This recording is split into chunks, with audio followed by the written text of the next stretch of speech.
नमस्कार दोस्तों, जय हिंद जय भारत। लोहाना एजुकेशन चैनल में आपका स्वागत है। और ये हमारी क्लास 11 है। और देखिए, हम नई सीरीज शुरू करेंगे अब। तो हरियाणा का प्राचीन इतिहास, आधुनिक इतिहास और मध्यकालीन इतिहास। अब ये लगातार मैं वीडियो डालूंगा दोस्तों। और डेली 2 वीडियो रहेंगी दिन में। ठीक है। एक सुबह 8 से 8 बजे के आसपास कभी भी आ सकती है। और शाम वाली वीडियो आपकी लगभग 3 बजे के पास रहेगी। ठीक है ना। 3 साढ़े 3 बजे के पास दूसरी वीडियो में डालूंगा। क्योंकि अभी सीटी और ज़्यादा पास आने वाला है। तो इसीलिए दो दो में करके हम जल्दी से अपना जो सिलेबस है और जितने ज़्यादा क्वेश्चन हम कर सकते हैं वो करेंगे। ठीक है। तो देखिए, ये हमारा पार्ट 1 है। किसका? हरियाणा का प्राचीन इतिहास का। तो इसमें शुरू करते हैं हम हमारी क्लास। और आप जितने हमारी वीडियोस को बहुत ज़्यादा प्यार दे रहे हैं उसके लिए आपका बहुत बहुत धन्यवाद। और जो लोग सब्सक्राइब कर रहे हैं उनका भी बहुत धन्यवाद। तो आप जो वीडियो देख रहे हैं भाई इस समय, और आपने सब्सक्राइब नहीं किया, तो प्लीज रिक्वेस्ट है, जरूर सब्सक्राइब कर दे दोस्तों। रिक्वेस्ट है आपसे। चलिए आइए शुरू करते हैं समय को खराब ना करते हुए। तो पहले आएगा, हरियाणा को निम्न में से किस प्राचीन ग्रंथ में ब्रह्मवर्त कहा गया है? अष्टाध्यायी में, मनुस्मृति में, दिव्य विधान में, या सभी में? जल्दी बताएं। हरियाणा को निम्न में से किस प्राचीन ग्रंथ में ब्रह्मवत कहा गया है? तो जितना जल्दी हो उसके आंसर दें, आपके पास 10 सेकंड है। और आप कमेंट जरूर छोड़ा करें दोस्तों। कमेंट नहीं छोड़ते आप। देखते हैं कितने बच्चों का आंसर सही रहेगा। तो हरियाणा को जो है ब्रह्मवर्त कहा गया, वो मनुस्मृति में कहा गया है दोस्तों। समझ गए ना बात को? आगे देखिए, नेक्स्ट क्वेश्चन है, निम्न में हरियाणा के प्राचीन इतिहास के अध्ययन हेतु उपयोगी साहित्यिक स्रोत कौन सा है? जल्दी बताएं, हरियाणा के इतिहास को लेकर। वैदिक साहित्य, बौद्ध साहित्य, या जैन साहित्य? देखिए भाई दोस्तों, हरियाणा, पहले देखिए हर इतिहास बता देता हूं मैं थोड़ा सा आपको, ताकि डिटेल में रहे। देखिए, 16 महाजनपद थे। 16 महाजनपद में जो सबसे बड़ा बड़ा महाजनपद वो मगध था। ये आपको पता ही होगा, जिसमें सम्राट अशोक, चंद्रगुप्त मौर्य और वगैरह ये थे। ठीक है। ऐसे ही कुरु था। कुरु हमारा हरियाणा था। कुरु जनपद, इसकी राजधानी जो इंद्रप्रस्थ थी। इंद्रप्रस्थ। ठीक है, जिसे आज दिल्ली, ठीक है, दिल्ली बोला जाता है। तो आज वाला दिल्ली नहीं था, इसमें थोड़ा कुछ हिस्सा जो उस समय था वो आता था। लेकिन दिल्ली का पुराना नाम क्या ही माना जाएगा? इंद्रप्रस्थ माना जाएगा। तो हरियाणा को का जो पुराना नाम था वैसे कुरु जनपद था। ठीक है। तो यहीं पे इसलिए तो जो हमारी महाभारत हुई तो कुरुक्षेत्र बोला जाता है। भाई, कुरु जनपद की जमीन पर या क्षेत्र पर युद्ध हुआ, इसलिए कुरुक्षेत्र युद्ध बोला जाता है। तो 16 महाजनपदों में से एक था कुरु महाजनपद। आइए, तो बताइए इसकी जानकारी कहाँ से मिलती है? इसकी जानकारी वही हमें हरियाणा का जो प्राचीन स्रोत है, जहाँ से हरियाणा इतिहास की जानकारी मिलती है, वे सभी हैं ये। वैदिक साहित्य से भी मिलती है, बौद्धिक साहित्य से भी, और जैन साहित्य से भी। नेक्स्ट देखिए, हरियाणा में किस वैदिक साहित्य की रचना हुई थी? वेद की, उपनिषद की, आरण्यक की, या सभी की? जल्दी बताएं। कमेंट में जरूर छोड़ें। देखते हैं कितने बच्चों की तैयारी सही है और कितने बच्चे बस एम ही लाइब्रेरीज में जा रहे हैं, ऑनलाइन वीडियोस देख रहे हैं और अपना समय खराब कर रहे हैं। तो दोस्तों, अपना समय खराब मत करें। आपके माँ बाप को, सभी को आपसे बहुत उम्मीदें हैं। हमें भी आपसे बहुत उम्मीदें हैं। ठीक है ना। आपकी ज़िंदगी संवर जाएगी। तो जल्दी देखिए, आपका आंसर देख अपना आंसर चेक करेंगे। कमेंट में आंसर दीजिए। तो इसका आंसर आएगा सभी। वेद की भी, उपनिषद भी, और आरण्यक भी। नेक्स्ट आएगा, हरियाणा के तत्कालीन राजनीतिक जीवन की जानकारी किस बौद्धिक साहित्य से मिलती है? बताइए। मंजिम निकाय से, पंचसुधनी, या महापुराण, या दिग निकाय से? किससे हरियाणा के तत्कालीन मतलब उस समय की राजनीतिक जीवन की जानकारी मिलती है? देखते हैं कितनों का उत्तर सही रहेगा। कमेंट में जरूर लिखें दोस्तों। जल्दी से कमेंट करें। तो ये आएगा मध्यम निकाय। ए इसका आंसर रहेगा सही। नेक्स्ट क्वेश्चन आता है, निम्न में से किस बौद्ध ग्रंथ से हरियाणा में बौद्ध धर्म के प्रचार प्रसार की सूचना मिलती है? ठीक है ना भाई, कौन सा वो बौद्ध ग्रंथ है जिसमें भाई हरियाणा के अंदर बौद्ध धर्म का प्रचार प्रसार हुआ था? तो किस बौद्ध धर्म ग्रंथ से मिलती है जानकारी? दिव्य विधान से, मंजिम निकाय से, दिग निकाय से, या इनमें से कोई नहीं? कमेंट में आंसर छोड़े। और जो ये वीडियो देख रहे हैं तो वो प्लीज भाई सब्सक्राइब जरूर कर दें, अगर किसी ने सब्सक्राइब नहीं किया है, रिक्वेस्ट आपसे। क्योंकि आप वीडियो तो देख लेते हैं, नॉलेज भी गेन कर लेते हैं, लेकिन सब्सक्राइब नहीं करते। आपका कुछ नहीं जाता, एक सिंपल एक बटन ही दबाना होता है आपको, उसमें भाई करोड़ों अरबों रुपए तो लगेंगे नहीं। तो आगे देखिए, जो हमारा इसका आंसर आएगा दिव्य विधान। दिव्य विधान के अंदर दोस्तों बौद्ध धर्म का जो प्रसार प्रसार हुआ है हरियाणा के अंदर, उसकी जानकारी मिलती है। नेक्स्ट क्वेश्चन है हमारा, हरियाणा की पहली से तीसरी सदी तक के सामाजिक, आर्थिक और सांस्कृतिक जीवन की जानकारी किस जैन ग्रंथ से मिलती है? प्रशिष्टि परम से, भद्रबाहुचरित से, या कथाखोज से? किससे मिलती है? जल्दी बताएं दोस्तों। देखिए, जो प्रशिष्टि पर्व है मैं बता देता हूँ, चल तो पहले आंसर तो आप देंगे जो है, वैसे मैं बता देता हूँ। जो ये एक राजा थे हेमचंद्र, हेमचंद्र जी ने ये प्रशिष्टि पर्व लिखवाया था संस्कृत भाषा में, ठीक है। और वो किस धर्म के अनुयायी थे? जैन धर्म के अनुयायी थे दोस्तों, ठीक है। तो ये पूछा जा सकता है प्रशिष्टि पर्वन। तो हेमचंद्र राजा जी थे, 12वीं शताब्दी के ये राजा थे। इन्होंने जो ये ग्रंथ संस्कृत भाषा में लिखवाया, किस धर्म से बिलोंग था? जैन धर्म से था। नेक्स्ट आता है भद्रबाहु चरित। भद्रबाहु का भी मैं बता देता हूँ, भद्रबाहु बाहु भी एक राजा थे, जैन धर्म से बिलोंग करते थे। और जैन धर्म की दिगंबर शाखा नहीं है, जो दिगंबर, जैन धर्म की दो शाखाएं हैं दोस्तों, एक श्वेतांबर और एक दिगंबर। श्वेतांबर तो वे हैं जो सफेद कपड़े से पहनते हैं और मुंह पे सफेद सी पट्टी लगाती हैं, और दिगंबर हैं जो बिल्कुल भी कपड़े नहीं पहनते। तो श्वेतांबर मोस्टली उत्तर भारत में पाया जाता है, ठीक है, और दिगंबर दक्षिण भारत में पाए जाते हैं। तो बताइए अब इसका आंसर दीजिए कि किससे जानकारी मिलती है? तो ये इसका भी उत्तर आएगा डी, सभी से हमें हरियाणा के जो सामाजिक, धार्मिक और सांस्कृतिक जीवन की जानकारी मिलती है दोस्तों। नेक्स्ट आता है, हरियाणा का अग्रोहा किस धर्म का प्रमुख केंद्र है? ईसाई का, जैन का, वैष्णव का, या शैव का? किस धर्म का उस समय प्रमुख केंद्र था दोस्तों? देखते हैं किसका आंसर सही रहेगा, कमेंट में जल्दी अपना आंसर छोड़ें। बहुत अच्छे अच्छे क्वेश्चन हैं दोस्तों इतिहास के, ये प्राचीन इतिहास। तो देखिए, इसका आंसर आएगा आपका जैन धर्म। अगर मान के चलें जैन धर्म की जगह बौद्ध धर्म होता, जैन धर्म की जगह क्या होता? बौद्ध धर्म, तब इसका आंसर क्या आता? क्या तब भी सही होता? जैन धर्म की जगह क्या होता? बौद्ध धर्म, तब भी इसका आंसर सही आता दोस्तों। क्योंकि अग्रोहा था जो जैन और बौद्ध दोनों धर्मों का प्रमुख केंद्र था, ये बात आप ध्यान में रखेंगे। अगर दोनों ही ऑप्शन में आ जाते तो इसका आंसर दोनों ही होता, ठीक है। देखिए, अग्रोहा हिसार का उल्लेखनीय दिव्य दर्शन ग्रंथ में से दिया गया है। दिव्य दर्शन जो ग्रंथ है ना, उसमें इसका उल्लेख किया गया है दोस्तों, ये बात याद रखेंगे, हिसार का, अग्रोहा का, ठीक है। तो यह बौद्ध धर्म का प्रमुख केंद्र था। इसका उल्लेख पाम चुसुदानी ग्रंथ में मिलता है। महात्मा बुद्ध ने हरियाणा के कई स्थलों की यात्रा की। अग्रोहा का उल्लेख पसंद कथकोश और भद्र बाहु चरित जैन ग्रंथ में मिलता है, जहां एक जैन विद्वान लोहाचार्य रहते थे। अग्रोहा भी जैन का प्रमुख केंद्र था। तो बौद्ध और जैन दोनों धर्मों का ये क्या था? प्रमुख केंद्र था। आगे आता है, महाराजा अग्रसेन का संबंध किस नगर से है? जल्दी बताएं, कमेंट में अपना आंसर जरूर छोड़े दोस्तों। क्वेश्चन नंबर लिखना दोस्तों, क्वेश्चन नंबर लिख के उसके सामने उसका क्या लिखेंगे आंसर। जैसे क्वेश्चन ये 8 है, तो ए बी सी या डी। अगर इतना नहीं लिखा जाता तो आप सीधा आंसर लिखें, क्वेश्चन डाल के सीधा आंसर लिख दें। जल्दी बताएं क्या रहेगा अपना इसका। तो इसका आएगा अग्रोहा से है, क्योंकि अग्रसेन जी के नाम पर ही इसका अग्रोहा नाम रखा गया है। नेक्स्ट देखिए, अभी तो ये हिंदू धर्म के लिए है दोस्तों। पहले अग्रोहा धर्म जो हमारा क्या बोलते थे उसको, बौद्ध धर्म और जैन धर्म के लिए का मुख्य केंद्र था। नेक्स्ट अब आता है, हरियाणा के नुकुल दिग्विजयम में हरियाणा के किस जिले का वर्णन है?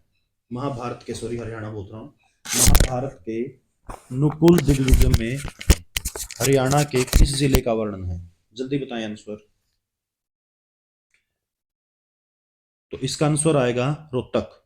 रोहतक का महाभारत के नकुल दिग्विजय में इसका जो है चर्चा की गई है दोस्तों। नेक्स्ट आता है हमारा 10th क्वेश्चन, हरियाणा में 7 प्रमुख वनों का उल्लेख किसमें किया गया है? वायु पुराण में, वामन पुराण में, स्कंद पुराण में, या इनमें से कोई नहीं? तो देखिए दोस्तों, चलो तब तक आप आंसर देते हैं, मैं डिटेल बता देता हूं। जो वायु पुराण है ना, वायु पुराण गुप्त साम्राज्य से बिलोंग करता है दोस्तों। गुप्त वंश, गुप्त वंश की हमें इससे जानकारी मिलती है। वामन पुराण, विष्णु पुराण, जो विष्णु जी का वामन अवतार हुआ था उस पे उसकी इसमें डिटेल लिखी हुई है। स्कंद पुराण भगवान शिव को समर्पित है दोस्तों, ये बात याद रखें, पूछा जा सकता है। तो देखिए, कौन से में से प्रमुख वनों का उल्लेख है, तो ये इसका आंसर आएगा वामन। वामन के अंदर हरियाणा के 7 वनों का उल्लेख किया गया है जो विष्णु जी से बिलोंग करता है। नेक्स्ट आएगा, वामन पुराण में हरियाणा में बहने वाली कितनी नदियों का उल्लेख है भाई? जल्दी बताएं। तो वामन पुराण में हरियाणा में बहने वाली कितनी नदियों का उल्लेख है? 7, 8, 9 या 11? जल्दी अपना आंसर दे दोस्तों, कमेंट के अंदर आंसर जरूर छोड़ें। तो इसका आंसर आएगा आपका 8। 8 नदियों का उल्लेख है। नेक्स्ट आएगा, किस ग्रंथ में हरियाणा में थानेसर और कुरुक्षेत्र के क्षेत्र में बहने वाली नदियों का वर्णन है? तो देखिए दोस्तों, जल्दी बताएं, कमेंट में छोड़े। वामन पुराण, पृथ्वी पुराण, पुराण कथा या कथा साहित्य? तो मैं आपको बता देता हूं, मैं इतिहास में पुरानी प्राचीन नदियों का क्या क्या नाम था उसकी भी एक सेपरेट वीडियो बनाऊंगा, तो आप जरूर देख लेना। उसके अंदर सिर्फ हरियाणा की जो भारत की प्राचीन नदियों के जो नाम थे, वो आज जो हैं, जो प्राचीन नाम थे, वो उसके बारे में चर्चा की जाएगी। तो जल्दी दीजिए, इसका आंसर क्या रहेगा? किस क्षेत्र, मतलब थानेसर और कुरुक्षेत्र की अंदर बहने वाली नदियों का वर्णन किसमें है? 12वां क्वेश्चन है। तो देखिए दोस्तों, इसका उत्तर वामन पुराण ही आएगा, क्योंकि मैंने पहले ही बताया था कि 8 नदियों का उल्लेख है वामन पुराण में। ठीक है, तो वे नदी, अब कुलचेत्र और थानेसर भी हरियाणा में आता है, तो इसका वामन अवतार, सॉरी वामन अवतार बोल रहा हूँ, वामन पुराण में ही उल्लेख मिलेगा। नेक्स्ट आता है, किस विदेशी यात्री के विवरण से हरियाणा की जानकारी मिलती है? जल्दी बताएं। तो देखिए दोस्तों, एरिन को मैं बाद में डिस्कस करूंगा, फिलहाल के लिए आप फाहयान को देखेंगे। फाहयान ने की एक पुस्तक है, एक चीनी यात्री थे, ये एक बौद्ध धर्म को अपनाने वाले व्यक्ति थे। ठीक है, और इन्होंने एक किताब लिखी थी, की फोकू की एक किताब लिखी थी, और ये गुप्त काल में आए थे भारत के अंदर। गुप्त काल में जो राजा थे उस समय, चंद्रगुप्त द्वितीय थे राजा उस समय। चंद्रगुप्त द्वितीय जो गुप्त साम्राज्य के जो योग्य राजा थे, ठीक है ना, तो उनके शासनकाल में ये आए थे। और फाहियान है, सॉरी, हेन सांग हर्षवर्धन के काल में आए थे दोस्तों, हर्षवर्धन। ठीक है, लगभग लगभग इन्होंने अपनी एक पुस्तक लिखी, यू की यू की अपनी एक पुस्तक लिखी। तो फाहियान ने फोकू की लिखी थी, और हर हेन सांग ने सीयू की लिखी थी, और एक इत्सिंग है, उन्होंने सासू की लिखी, सासू की सासू की पुस्तक लिखी थी। ठीक है, तो ये पूछा जा सकता है कि फाहियान किसके समय आया, हेन सांग किसके समय आया? तो बताइए जल्दी, किसकी जानकारी मिलती है? तो इसमें आएगा तीनों की। ये सभी जो विदेशी यात्री थे, इनों के जो विवरण है, इनकी पुस्तक है, इनमें हरियाणा की जानकारी मिलती है। नेक्स्ट आता है, निम्न में से किसे भारतीय पुरातत्व का जनक माना जाता है? सर अलेक्जेंडर कनिंगम को, H.L. श्रीवास्तव को, रोजर्स को, या D.B. स्नूपर को? जल्दी बताएं। तो देखिए दोस्तों, बताइए इसका आंसर क्या आएगा? तो इसका आंसर जो आएगा आपका, वो आएगा सर अलेक्जेंडर कनिंगम। ठीक है, कमेंट जरूर लिखें, कमेंट कमेंट में आंसर दे दोस्तों अपना भी। नेक्स्ट क्वेश्चन है, वास्तविक रूप से हरियाणा में प्रथम पुरातात्विक खुदाई किसके द्वारा की गई थी भाई दोस्तों? देखिए, हमारे पुरातत्व सर्वेक्षण के जो पूरे भारत के ही थे सर अलेक्जेंडर कनिंगम, तो लेकिन खुदाई किसने शुरू करवाई, ये क्वेश्चन अलग है। तो जल्दी बताएं, क्या आएगा इसका ऑप्शन? कनिंगम जी ने, रोजर्स ने, D.B. स्नूपर ने, या F.L. श्रीवास्तव ने? जल्दी बताएं, अपना आंसर जल्दी दें कमेंट में। देखिए, जो इसका उत्तर आएगा, इसका उत्तर आएगा F.L. श्रीवास्तव। नेक्स्ट जो हमारा आएगा, पंजाब विश्वविद्यालय के नेतृत्व में किस स्थल की खुदाई की गई थी? सूग की, मिताथल की, सिसवाल की या सभी की? जल्दी देखते हैं कितने बच्चों का ये आंसर ठीक रहेगा। और आप जहां से भी हैं, जिस भी डिस्ट्रिक्ट या जिस भी शहर या जिस भी गांव से हैं, तो अपने गांव शहर का नाम जरूर लिखिए दोस्तों। देखिए इसका आंसर क्या आएगा? डी आएगा। आगे आता है वर्ष 1974 और 75 में हरियाणा के पुरातात्विक सर्वेक्षण विभाग ने निम्न में से किस स्थल की खुदाई की थी? बनवाली की, अग्रोहा की, कुणाल की या सभी की? जल्दी बताएं, बनवाली, अग्रोहा, कुणाल या सभी?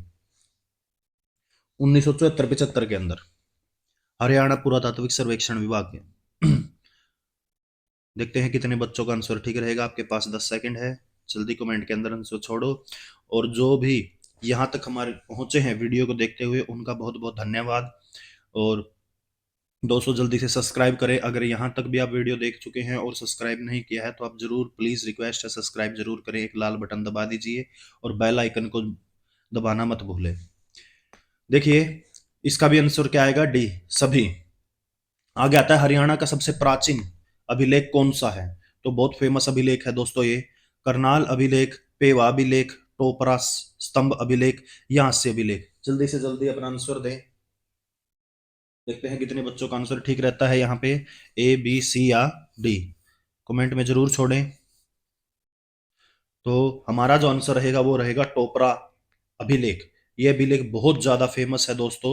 और एक और बात, टोपरा के गांव ने अपने पैसों से खर्च करके एक अशोक चक्कर भी बनवाया है, बहुत बड़ा। ठीक है ना, तो उसको भी आप याद रखेंगे। टोपरा गांव से क्वेश्चन आ सकता है। नेक्स्ट आता है अशोक कालीन टोपरा हरियाणा के जो यमुनानगर में है अभिलेख को किसने दिल्ली के फिरोज शाह कोटला में स्थापित किया? जल्दी बताएं। जो टोपरा अभिलेख है दिल्ली के फिरोज शाह कोटला में किसने? फिरोज शाह, फिरोज शाह याद रखेंगे नाम। अब जल्दी बताएं इसका आंसर क्या आएगा? फिरोज शाह तुगलक ने, सुल्तान नसीरुद्दीन ने, इब्राहिम लोदी ने या उपरोक्त इनमें से कोई भी नहीं? जल्दी अपना आंसर दें। तो इसका आंसर आएगा फिरोज शाह तुगलक ने। नेक्स्ट आएगा पेवा अभिलेख का संबंध किससे है? फिरोज शाह से है, भोजदेव से है, सोमदेव से है या समुद्रगुप्त से है? किससे है? जल्दी बताएं। पेवा अभिलेख का संबंध किस राजा से है?